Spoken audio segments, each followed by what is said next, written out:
आऊज़ु बिल्लाहि मिनश्शैतानिर्रजीम बिस्मिल्लाहिर्रहमानिर्रहीम। अस्सलामु अलैकुम डियर एस्पिरेंट्स।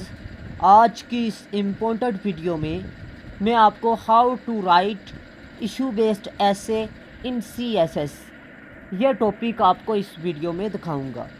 आपको बता दूं CSS में 3 किस्म के ऐसे आते हैं।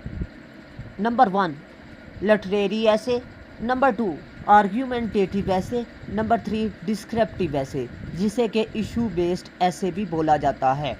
आप लोगों ने इशू बेस्ड ऐसे को क्लिक करना है क्योंकि इसमें पासिंग रेशो 50% होती है।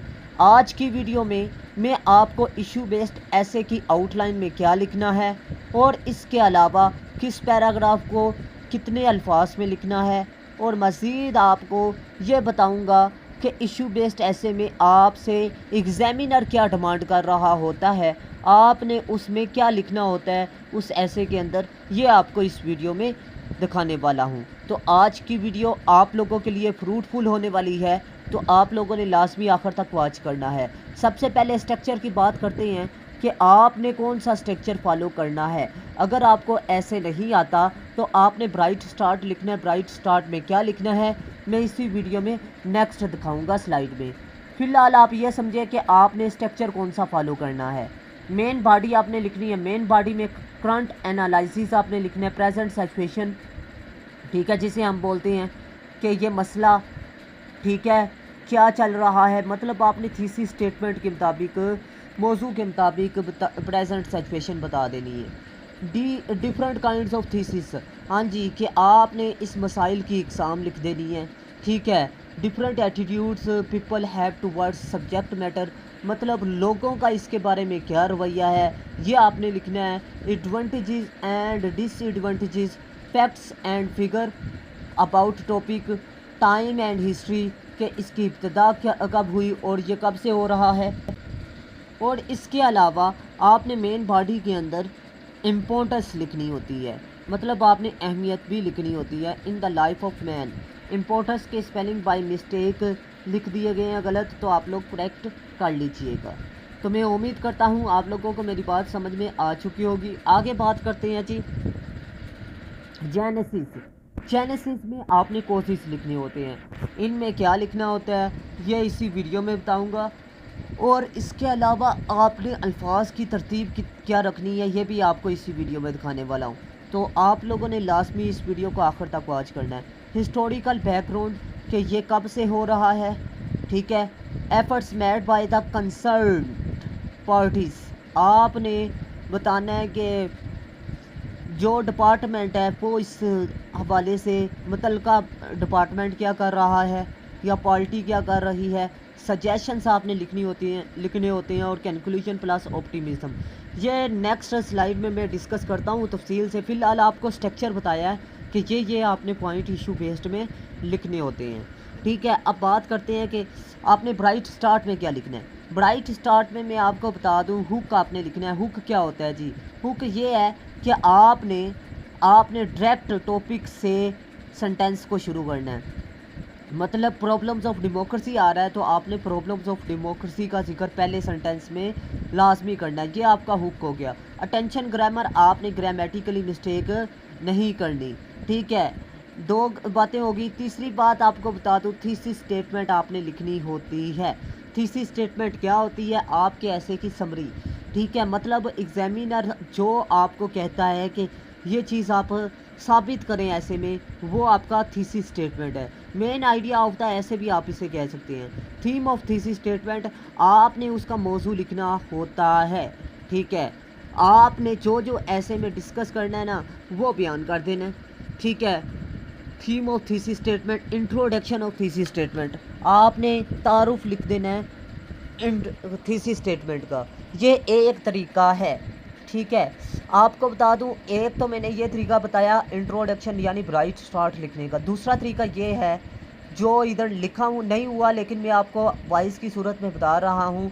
आपने हुक से स्टार्ट करना है, थीसिस स्टेटमेंट लिखनी है और जो ऐसे के पॉइंट आपने बयान करने हैं उनका जिक्र आपने इंट्रोडक्शन में कर देना है, और जो पहले बयान करना है उसका आपने इंट्रोडक्शन के साथ आखिरी लाइन में जिक्र कर देना है। मतलब आपने नेक्स्ट प्रेजेंट सिचुएशन का जिक्र करना है तो आपने कहना है जी पहले प्रेजेंट सिचुएशन को हम इस तरह बयान करेंगे। ठीक है, ये कनेक्टर के तौर पर आपका जुमला होगा। ठीक है, ये बात होगी आपकी। अब बात आपको बताता चलूँ कि आप लोगों ने ये इंट्रोडक्शन तैयार किया तो इंशाअल्लाहुल अज़ीम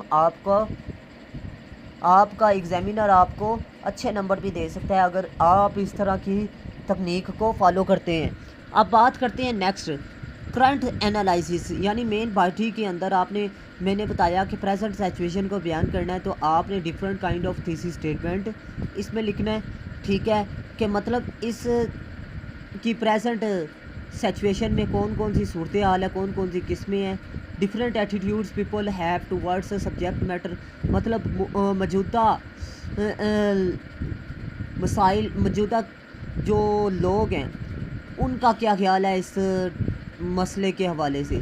ठीक है, जो रेलिवेंट लोग हैं उनका क्या ख्याल है। मतलब आपको बता दूं डेमोक्रेसी, तो डेमोक्रेटिक के बारे में जो पाकिस्तान में स्टेक होल्डर्स हैं उनका क्या ख्याल है डेमोक्रेसी के मसाइल के हवाले से। ठीक है, एडवांटेजेस, आपने एडवांटेजेस या डिसएडवांटेजेस लिख देने हैं। फिर उसके बाद आपने फैक्ट्स अबाउट द टॉपिक लिख देने हैं। ठीक है, टॉपिक आपने जो प्रेजेंट सिचुएशन में उसकी हालत है उसके फैक्ट्स एंड फिगर आपने लिखनी है। टाइम हिस्ट्री, मतलब इसकी आपने तारीख बतानी है, फिर इसकी इब्तिदा कब हुई ये भी आपने साथ लिखना है। इम्पोर्टेंस इन द लाइफ, ये आपने प्रेजेंट सिचुएशन के अंदर पॉइंट बयान करने हैं। ठीक है, ये आपको बता दूँ कि ये आपको मदद करेगा जी आपको सेल्फ राइटिंग में। ये पॉइंट आपने प्रेजेंट सिचुएशन में लिखनी है। नंबर 1 मैंने आपको बताया जी कि डिफरेंट काइंड्स ऑफ, मतलब उसकी एग्ज़ाम आपने लिख देनी है। दूसरे नंबर पे लोगों का क्या ख्याल है। तीसरे नंबर पे आपने एडवांटेजेस और डिसएडवांटेजेस। चौथे नंबर पर आपने फैक्ट्स एंड फिगर। पाँचवें नंबर पर आपने इसकी इब्तिदा। छठे नंबर पर आपने इंपॉर्टेंस लिखनी है। अब आपको बता दूँ 6 पॉइंट आपने लिखने हैं और ये आपने 400 अल्फाज पर लिखने हैं। ठीक है, मतलब 80 अल्फाज पर आपने पैराग्राफ लिखना है। ठीक है, आगे बात करते हैं consequences note following the thesis, मतलब आपने इसमें रूट लिखना है, कोशिश लिखने हैं और कोशिश के आपने 4 की पॉइंट लिख देने हैं। ठीक है, सब की पॉइंट आपने 4 लिखने हैं। तो 4 आपने जब कोशिश लिख दिए ना की पॉइंट, तो आपको बताता चलूँ कि एक की पॉइंट को आपने कितने अल्फाज पर बयान करना है, 100 अल्फाज में।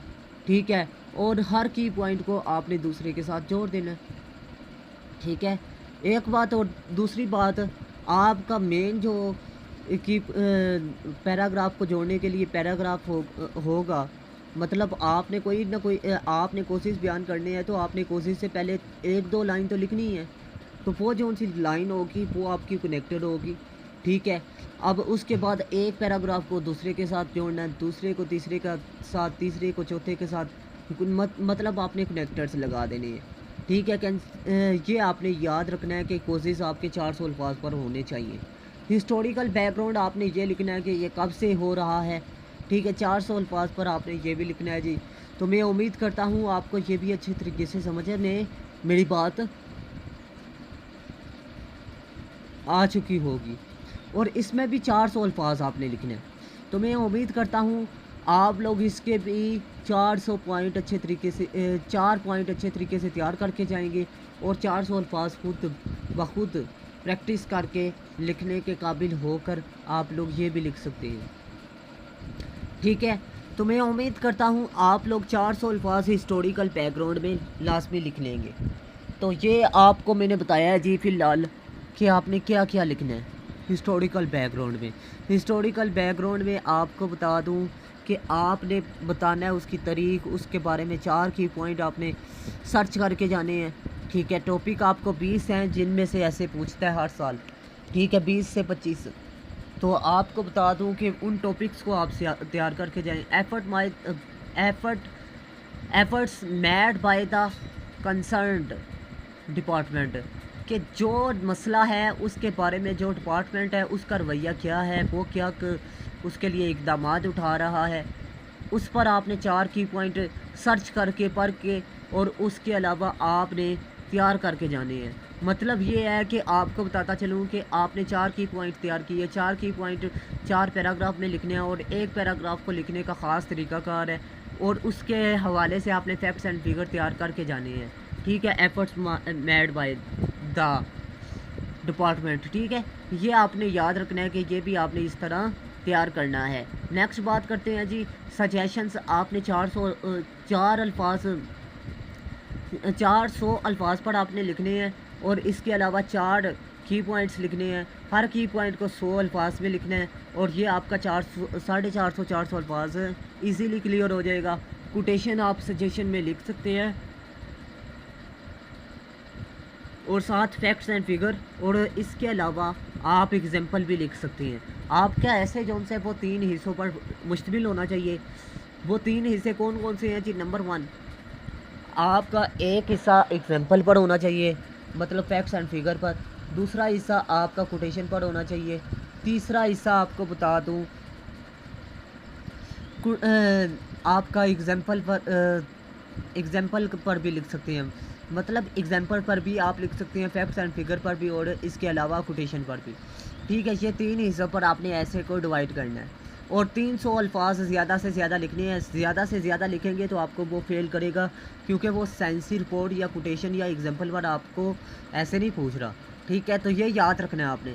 अब एक आसान तरीन तरीक़ाकार मैं आपको बता रहा हूँ कि आप लोग अगर CSS के ऐसे की तैयारी के हवाले से या PMS के ऐसे के हवाले से या तहसीलदार के ऐसे के हवाले से परेशान दिखाई दे रहे हैं, तो आप लोग सिर्फ़ और सिर्फ मेरे नोट्स में से तैयारी करें। मेरे नोट्स में से आपके 600 ऐसे क्लियर होंगे और वो 600 ऐसे आपको बता दूं कि तकरीबन 20 इम्पोर्टेंट थीम्स में से हैं। वो 20 थीम्स कौन कौन से हैं जी? आपको बता दूं कि नंबर 1 आपको मेजर जो थीम्स बता रहा हूँ ना, वो है जी डेमोक्रेसी, ठीक है, पॉलिटिक्स 2, और तीसरा ऐसे का थीम है जी पॉलिटिकल पोलराइजेशन, और इसके अलावा आपको बताता चलूँ कि problems of law, revolution of power, और इसके अलावा एजुकेशन, वुमेन, जेंडर, और मज़ीद आपको बता दूँ सोशल इवल्स जैसे कि बेरोज़गारी वगैरह। ठीक है, जितने भी आपके सोशल इवल्स माशरे में मसाइल हैं, और मज़ीद आपको बता दूँ करंट अफेयर्स जैसे कि आप देख सकते हैं जी फ़लस्तीन इशू, अफ़गान इशू, ठीक है, और कश्मीर इशू वगैरह हो गया। मज़ीद आपको बता दूं कि मेरे नोट्स में से एक ऐसे artificial intelligence, science, information technology, ये 6 ऐसे आप मेन थीम तैयार कर लें। इनमें 20 के करीब आपके इम्पोर्टेंट थीम्स क्लियर होते हैं और इसके अलावा इन 20 में 600 ऐसे आपका क्लियर होता है। अब आपको बता दूं कि ये CSS क्वालिफायर टीचरों से चेकशुदा हैं और ये डिस्क्रिप्टिव ऐसे पर लिखे गए हैं, मतलब मसाइल पर जो ऐसे आता है। ठीक है, अब ये जो सा लेक्चर दिखाया है इसके मुताबिक मैंने ऐसे के नोट्स बनाए हैं, और आपको बताता चलूँ कि डिस्क्रिप्टिव ऐसे को लिखने का ख़ास तरीक़ाकार होता है जो कि मैं आपको दिखा चुका हूँ। अगर आप लोग मेरे नोट्स परचेज़ करते हैं तो मैं आपको गारंटी देता हूँ आपका ऐसे का पेपर 100% गारंटी के साथ क्लियर होगा, क्योंकि ये CSS क्वालिफायर टीचरों से चेकशुदा है।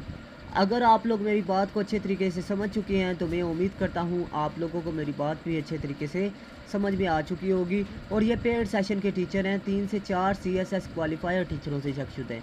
मैं खुद CSS को पढ़ाता हूँ। उसके बाद बात करते हैं कंक्लूजन में आपने क्या लिखना है जी। कंक्लूजन में आपने टॉपिक सेंटेंस सबसे पहले लिखना है, फिर उसके बाद दूसरे नंबर पे आपने क्या लिखना है जी, आपने थीसिस स्टेटमेंट को दोबारा लिख देना है।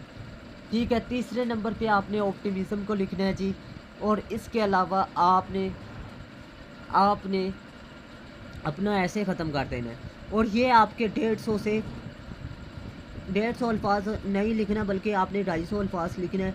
कोटेशन आपकी 150 अल्फाज, ठीक है। मेन कनेक्टर्स आपका 200 अल्फाज पर लिख सकते हैं। कोटेशन, फैक्ट्स एंड फिगर, और इसके अलावा आपको बताता चलूँ एग्जांपल 150 अल्फाज से आप 200 अल्फाज, ज़्यादा से ज़्यादा 300 अल्फाज पूरे ऐसे में लिख सकते हैं। ठीक है, मेन कनेक्टर्स के 200 अल्फाज हो गए और ये आपका ऐसे का टॉपिक क्लियर हो गया है। तो मैं उम्मीद करता हूँ आपको अच्छे तरीके से आज की वीडियो समझ में आ चुकी होगी। अगर वीडियो समझ नहीं आई तो अगेन देखिएगा, अगर फिर भी नहीं समझ आई तो थर्ड टाइम लाजमी देखिएगा। इंशाल्लाह आपको अच्छे तरीके से समझ में मेरी बात आ जाएगी। तो चलते हैं अपनी वीडियो की तरफ, लेकिन उससे पहले रिक्वेस्ट है, चैनल को अगर आपने अभी तक सब्सक्राइब नहीं किया तो लाजमी सब्सक्राइब कीजिएगा, और अगर वीडियो को आपने लाइक नहीं किया तो लाजमी लाइक कीजिएगा, दोस्तों के साथ लाजमी शेयर कीजिएगा ताकि ज़्यादा से ज़्यादा दोस्त भी इस्तेफ़ादा हासिल कर सकें। तो मिलते हैं इस तरह की नेक्स्ट इन्फॉर्मेटिव वीडियो में, तब तक के लिए अपना ख़ास ख्याल रखिएगा। अल्लाह हाफिज़। पाकिस्तान जिंदाबाद, पाकिस्तान पाइंदाबाद।